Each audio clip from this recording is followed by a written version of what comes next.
Hey everybody, this is Doug Kenny along with my coach and mentor, actor Andy McPhee. We have an amazing gentleman from the Warriors Road who also served his country named Andre. Thank you for your service, man. No problem, bro. You're welcome. Yeah, great to meet you. Let's just dive straight in. I've heard a little bit about Warriors Road. Can you just give us a bit of a snapshot for our viewers and subscribers how this started from the concept? Well, I'm a United States Navy veteran, and I found horses a few years ago at this ranch, and started partaking in ranch management and understanding horsemanship. Found a love for horses. As a U.S. veteran and having the ability to experience these animals, I figured once to change my life, I wanted to know how I can help other veterans and have these horses change their lives too. So we developed a nonprofit called Warriors Road, and now we do therapeutic equine trail rides for veterans and first responders here in Los Angeles, California. Wow. Well, that's fantastic. That is absolutely incredible, man. That's really incredible work. Thank you. Doug, have you got a question to kick off? And I've got a few hiding there, but I'll let you jump in. Yeah. What's the process for equine therapy with what you guys do? So equine therapy normally is like equestrian work, like whether it be ground work or mounted work. Horses bring energy, and horses and humans together kind of like bring great energy to each other. So equine therapy to me is the horses helping any human, not just a veteran or first responder, with some sort of traumatic situation, you know? Mm-hmm. So we, as a process with Warriors Road, if you're a veteran or if you're a first responder and you feel in some type of way, I would want you to reach out to us, and we will be there for you to hold you up. It's almost like a support group, but it's a support group with 7 beautiful horses that we have the ability to take out on our own and go and see and explore beautiful parts of Los Angeles. So the process is fairly simple. If you're a veteran or first responder and you feel in some sort of PTSD scenario, send us a message, come out, and we'll take care of you for sure. That's fantastic. Can you share with us, like, what is it like when you, and being a veteran yourself, and what's it like when veterans first come out, because they deal with a lot of post-traumatic stress? What's going on in their mind when they first come to you and the horses? Is there something like, how's the horse going to help me? Like, do they have a lot of questions for you? Questions do come up, yes, but what I've been garnering most is people have been coming open-minded. And some people who have never even touched the horse come out to the ranch, and some people who have, and you got the other end of the spectrum, some people who ride well, but haven't maybe rode in a long time, all served and all willing to still serve. So my process is I'll if you come to the ranch, I'll pair you up with a horse. It depends on your skill level. You enlighten me, say you have some skill set. I got some advanced horses, but if you never rode a horse, I got some pretty broke horses that will treat you really good. So most of the time is grooming and bonding with the horses, and that's how the horse get opportunity to bond with the human, and that's how we pair them up, for therapeutic trail ride. That's really cool. That's really cool, man. So we have to kind of give a little bit of credit where credit is due. Timothy Murphy hooked us up. So how has he impacted the charity? Crazy good question. I'm actually working on him to join my board as we speak.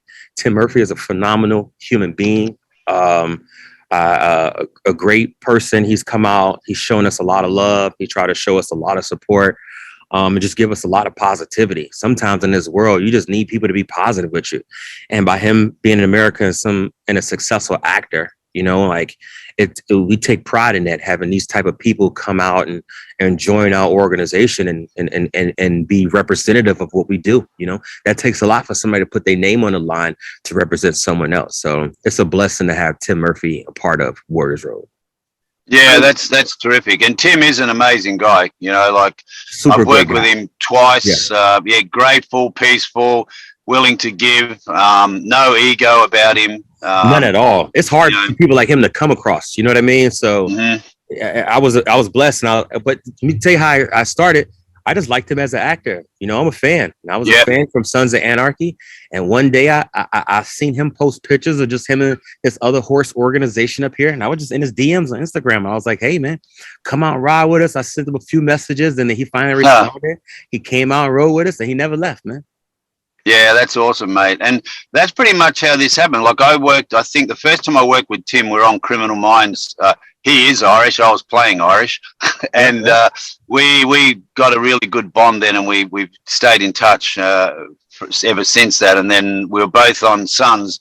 But he was on a different season than myself, I think. He was a little bit late. I was in season 3. He was in season 4 and 5, I think. What'd you do in season 3? I'm a Sons fan, just so you know. I was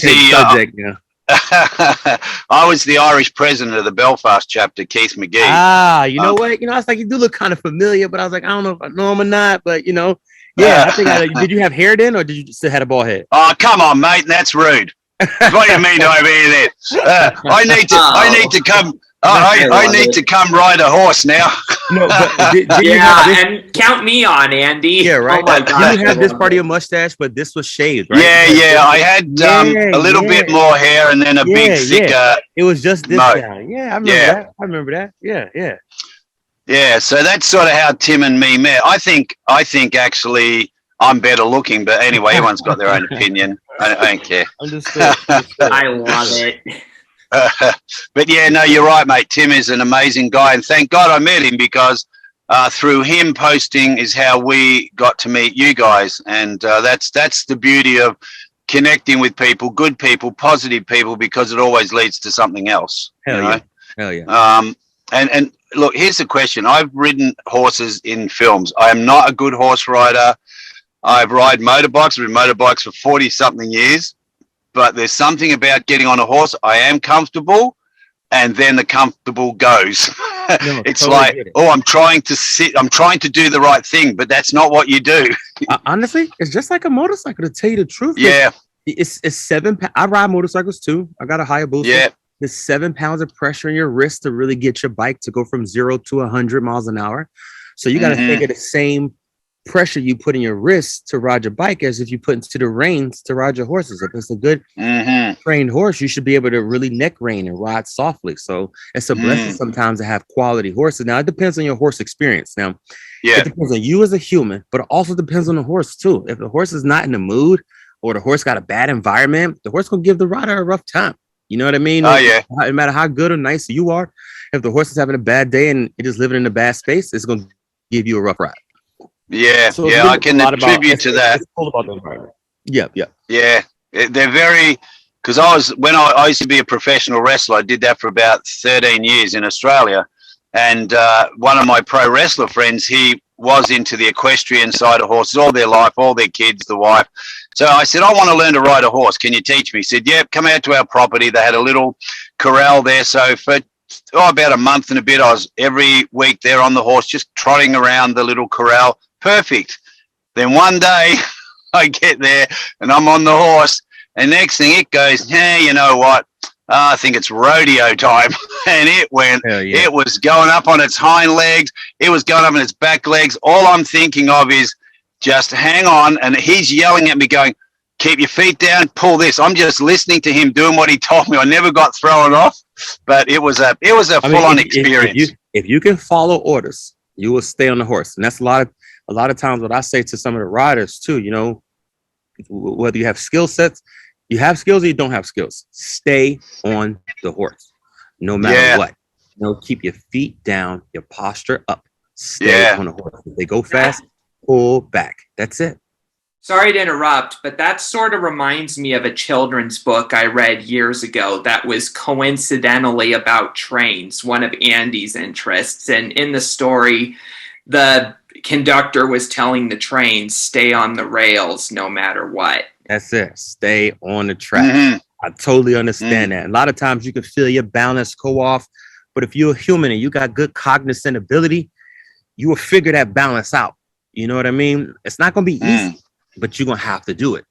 And if you want to stay alive and you want to stay safe, you better stay on that horse.